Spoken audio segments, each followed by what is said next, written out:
Assalamualaikum warahmatullahi wabarakatuh. Salam sejahtera bagi kita semua. Salam, Om Swastiastu, Namo Buddhaya, salam kebajikan. Alhamdulillahirabbil alamin. Assalatu wassalamu ala asrofil anbiya'il wa mursalin wa ala alihi washabbihi ajmain. Amma ba'du. Yang terhormat Ibu Dr. Cucun Sunaingsi SPD MPD selaku dosen pengampu pada mata kuliah Kebijakan dan Inovasi Pendidikan. Dan tak lupa juga rekan-rekan semua yang saya banggakan. Pada kesempatan kali ini, saya dan juga rekan saya dari kelompok 9 akan memaparkan atau juga berbagi pemikiran tentang sebuah topik yang begitu penting dalam dunia pendidikan, yakni kebijakan peningkatan profesionalisme guru. Baik, sebelum kita memasuki pemaparan, perkenalkan terlebih dahulu kami anggota kelompok 9, yakni saya sendiri, Bagas Adi Nugroho dengan NIM 2209683, lalu Siti Nadila dengan NIM 2206660, dan juga Syifa Rofiani dengan NIM 2205099. Diawali dengan pengertian kebijakan. Menurut Dunn, pada tahun 1999 mengatakan, kebijakan adalah aturan tertulis yang merupakan keputusan formal organisasi yang bersifat mengikat, yang mengatur perilaku dengan tujuan untuk menciptakan tata nilai baru dalam masyarakat. Kebijakan akan menjadi rujukan utama para anggota organisasi atau anggota masyarakat dalam berperilaku.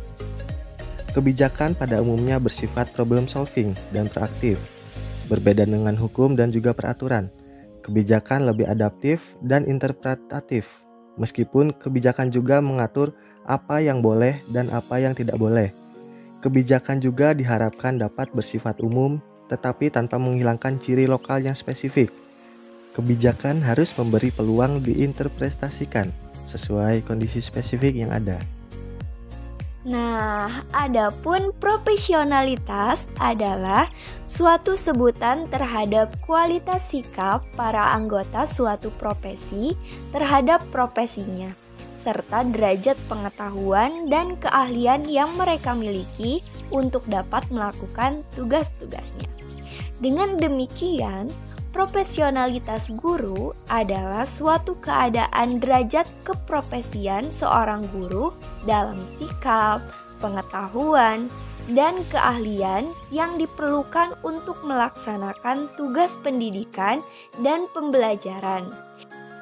Oke, untuk selanjutnya yaitu ada profesionalisme guru.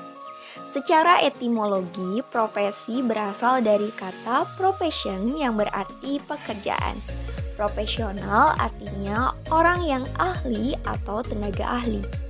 Adapun menurut Kamus Besar Bahasa Indonesia atau biasa disebut KBBI, profesi adalah bidang pekerjaan yang dilandasi pendidikan keahlian, keterampilan, kejujuran tertentu. Profesional adalah 1. Bersangkutan dengan profesi, 2. Memerlukan kepandaian khusus untuk menjalankannya, 3. Mengharuskan adanya pembayaran untuk melakukannya. Nah, adapun menurut jurnal yang kami baca, di dalam jurnal tersebut mengemukakan bahwa profesionalisme adalah suatu usaha dinamis dalam rangka pengoptimalan penerapan tugas agar menjadi profesional dengan meningkatkan kualitas unsur kompetensi. Profesionalisme guru sebagai kondisi, arah, nilai, tujuan, serta kualitas keahlian dan kewenangan dalam bidang pendidikan dan pengajaran yang berkaitan dengan pekerjaan seseorang yang dijadikan sebagai mata pencarian. Nah, menyinggung mengenai kompetensi profesional adalah kemampuan guru dalam penguasaan materi pembelajaran secara luas dan mendalam dalam pelaksanaan proses belajar mengajar untuk menguasai masalah akademik, sehingga kompetensi ini dimiliki guru dalam menjalankan tugasnya sebagai pendidik dan pengajar.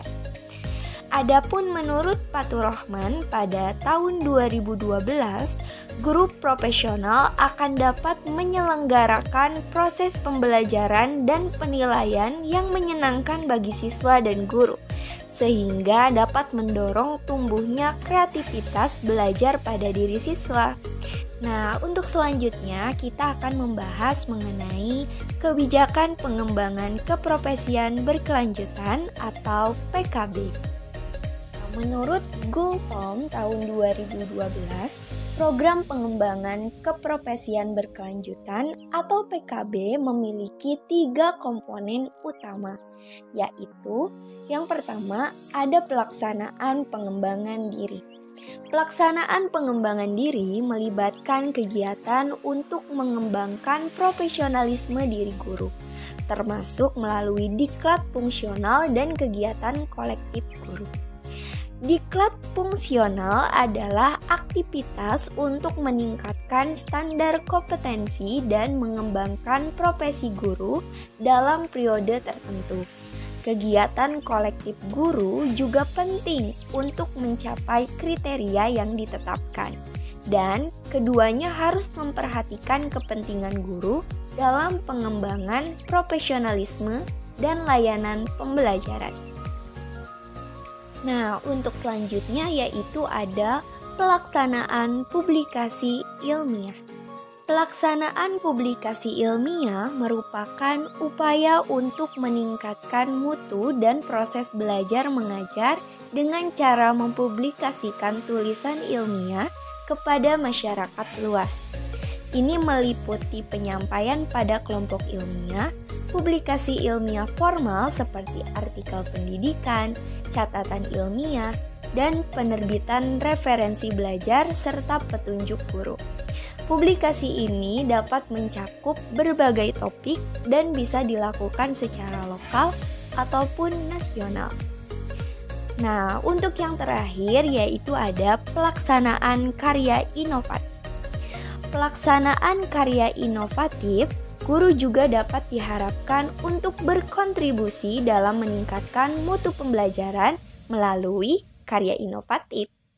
Nah, hal ini bisa berupa penciptaan teknologi, karya seni, media pembelajaran, atau pembentukan kriteria atau petunjuk tes di tingkat nasional atau provinsi.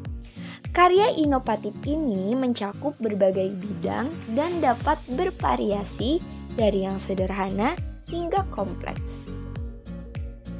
Adapun prinsip dasar pelaksanaan pengembangan keprofesian berkelanjutan atau PKB menurut Pajarwati pada tahun 2019. 1. PKB difokuskan pada kesuksesan siswa atau capaian belajar siswa. 2. Tiap guru berhak memperoleh peluang dalam pengembangan diri secara sistematis dan kontinu. 3. PKB tersebut dilakukan minimal jumlah jam per tahun sesuai ketetapan peraturan pemerintah. 4. Setelah penilaian kinerja guru, jika guru tersebut termasuk kategori mengikuti PKB, apabila ia tidak melaksanakannya, maka akan diberikan sanksi. Yang kelima, materi PKB berfokus pada pembelajaran siswa, materi akademik, pendekatan pembelajaran, model terkini untuk meningkatkan mutu pendidikan. 6. PKB dimulai oleh guru sendiri, melibatkan mereka secara aktif dalam pengembangan diri hingga terjadi perubahan pada diri guru tersebut. 7. PKB berkontribusi pada pencapaian tujuan dan nilai-nilai di sekolah yang bersangkutan, sehingga layak dianggap sebagai komponen penting dalam perencanaan peningkatan pendidikan. 8. PKB diperjuangkan dilaksanakan di sekolah atau bersama sekolah dalam lingkungannya agar kegiatan tersebut relevan. 9. PKB seharusnya dapat meningkatkan martabat profesi guru dan bermanfaat dalam mendidik anak-anak, menciptakan perubahan khususnya dalam bidang pendidikan. Menurut Danim pada tahun 2002, tujuan pengembangan keprofesian berkelanjutan atau PKB diantaranya yaitu yang pertama, mengembangkan potensi pendidik dalam mewujudkan standar kompetensi yang ditentukan dalam ketetapan aturan. Yang kedua, memperbaharui potensi pendidik dalam pemenuhan keperluan akan pertumbuhan ilmu pengetahuan teknologi atau IPTEK. Yang ketiga, mengembangkan tanggung jawab guru pada pelaksanaan tupoksi sebagai profesi yang profesional. Yang keempat, membangkitkan wujud cinta serta bangga dalam menyandang jabatan guru. Dan yang terakhir, mendorong peningkatan karir guru. Nah, selanjutnya lingkup pelaksanaan kegiatan PKB. Menurut Kementerian Pendidikan Nasional pada tahun 2012 mengatakan bahwa ada 2 lingkup pelaksanaan kegiatan PKB. Yang pertama, dilaksanakan oleh guru sendiri, yaitu mencakup memodifikasi kurikulum meliputi pokok terkini mengenai teknologi serta sains berkaitan keinginan siswa, merancang serta melakukan PBM yang berorientasi kepada peserta didik, memperkirakan serta menelaah rekapitulasi belajar siswa sebagai gambaran potensi siswa secara keseluruhan, mengkaji serta mengembangkan model pembelajaran berdasarkan respon siswa dari pembelajaran yang telah dilaksanakan, menyusun aktivitas pembelajaran sebagai objek untuk melakukan renungan serta modifikasi pembelajaran, menelaah dan membaca berbagai jurnal ataupun referensi lain sesuai dengan profesi dalam rangka kegiatan pengembangan pengetahuan, lalu melakukan penyelidikan mandiri dan dituliskan hasilnya dalam bentuk catatan yang terstruktur. Yang kedua, dilaksanakan oleh guru bersama guru lain dalam sekolah yang sama, yaitu meliputi sama-sama mengamati serta membagikan masukan sebagai pertimbangan pembelajaran, melaksanakan pengenalan, penyelidikan yang mengkaji persoalan yang ditemui di kelas, menyusun modul, buku pedoman siswa, dan juga LKPD, membahas jurnal atau buku sesuai dengan bidang serta profesinya untuk mendukung peningkatan pembelajaran, lalu melakukan modifikasi kurikulum serta melakukan persiapan mengajar. Nah, selanjutnya ada prosedur PKB. Suryani pada tahun 2017 menyebutkan ada 9 langkah atau prosedur dalam PKB.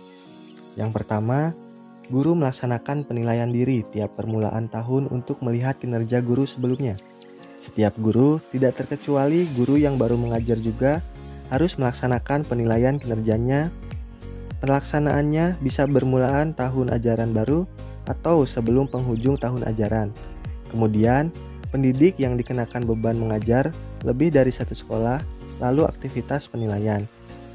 Langkah kedua, setelah dilaksanakan penilaian diri, selanjutnya guru mengikuti evaluasi kinerja formatif. Evaluasi ini dibutuhkan dalam penentuan riwayat kinerja guru untuk menentukan apa guru bersangkutan berhak mengikuti kegiatan pengembangan kinerja dalam rangka pencapaian standar potensi lanjutan. Lalu langkah ketiga, lewat diskusi bersama kepala sekolah dengan ketentuan koordinator PKB, yaitu pendidik yang diberikan amanah oleh kepala sekolah. Pendidik dan koordinator PKB harus menyusun aktivitas PKB. Tujuannya untuk diajukan bersama koordinator PKB kabupaten ataupun kota. Lalu langkah keempat, ketua PKB kabupaten atau kota, kepala sekolah, ketua MGMP, dan ketua PKB sekolah menentukan serta mengesahkan perencanaan dari PKB yang sifatnya final, meliputi aktivitas PKB yang dilaksanakan oleh guru sendiri atau bersama pendidik lainnya dengan sekolah yang sama menjadi bagian dari aktivitas yang dilaksanakan oleh suatu sekolah. Aktivitas ini kemudian diorganisasikan oleh KKG atau MGMP. Langkah kelima, guru kemudian menyetujui program PKB meliputi aktivitas yang dilaksanakan dalam atau luar sekolah. Setelah dipelajari dan disetujui oleh Ketua PKB Kabupaten atau Kota, Kepala Sekolah, Ketua KKG, dan Koordinator Sekolah sesuai hasil pembahasan dengan dinas. Setiap pendidik berhak untuk memperoleh pembinaan berkesinambungan dari guru senior pada pelaksanaan pembelajaran yang sudah tercapai standar yang berlaku dan mempunyai ketentuan kinerja minimum baik dari PK guru yang berlaku. Lalu langkah ke-6, guru wajib melaksanakan aktivitas PKB seperti diagendakan dalam atau luar sekolah. Kemudian, sekolah memiliki tanggung jawab dalam menjamin kesibukan guru dalam pelaksanaan program PKB dan tidak menurunkan mutu PBM siswa di kelas. Langkah ke-7, implementasi proses peninjauan dan penilaian program PKB dilakukan oleh Ketua PKB Kabupaten atau Kota bersama Ketua PKB jenjang sekolah. Melihat apakah program PKB yang diselenggarakan tujuannya telah tercapai atau belum, sudah tercapai sesuai prediksi, melihat keunggulan serta persoalan yang ditemui dan penggunaan hasil dari program PKB bagi guru dalam melaksanakan tugasnya serta penilaian dampak dari usaha pengembangan mutu pendidikan di sekolah. Langkah ke-8, sesudah melaksanakan kegiatan PKB, guru harus melakukan PK pada penghujung tahun akademik baru. Hasil PK tersebut disetarakan pada pemberian angka kredit. Kombinasi angka yang diperoleh dan kegiatan yang dilaksanakan dihitung untuk naik pangkat sebagai masukan dalam menentukan tambahan tugas atau sanksi bagi pendidik. PK guru ditentukan oleh penilai, sedangkan angka kredit ditentukan Ketua PKB pada jenjang sekolah melihat pada petunjuk pembobotan angka kredit. Lalu yang terakhir, langkah ke-9. Pada penghujung tahun, pendidik serta Ketua PKB melaksanakan perenungan apa program PKB yang telah dilakukan berguna dalam peningkatan kompetensi atau keahlian lain dalam mewujudkan karya sifatnya saintifik atau terbaru. Nah, selanjutnya permasalahan implementasi kebijakan PKB di sekolah. Permasalahan yang ditemukan yaitu masih banyak guru terkendala dengan masalah kenaikan pangkat. Hal ini dikarenakan pelaksanaan PKB yang merupakan unsur utama dalam proses kenaikan pangkat belum maksimal dilaksanakan. Banyak guru yang belum mengerti fungsi dari PKB. Permasalahan lain yang terlihat, kebanyakan guru setelah dilaksanakan program PKB belum optimal dalam meningkatkan kualitas pembelajaran di kelas sehingga kegiatan PKB belum berdampak terhadap sekolahnya. Sebenarnya, apabila program ini dilaksanakan secara optimal dengan berkesinambungan, maka akan melahirkan guru yang profesional sehingga pembelajaran dapat terselenggarakan dengan baik. Alhamdulillah. Nah, jadi itu ya teman-teman yang dapat kami paparkan terkait kebijakan peningkatan profesionalisme guru. Semoga apa yang sudah kami sampaikan dapat mudah dipahami oleh teman-teman semuanya. Mohon maaf apabila terdapat banyak kesalahan. Kami tutup. Wabillahi taufik wal hidayah. Wassalamualaikum warahmatullahi wabarakatuh.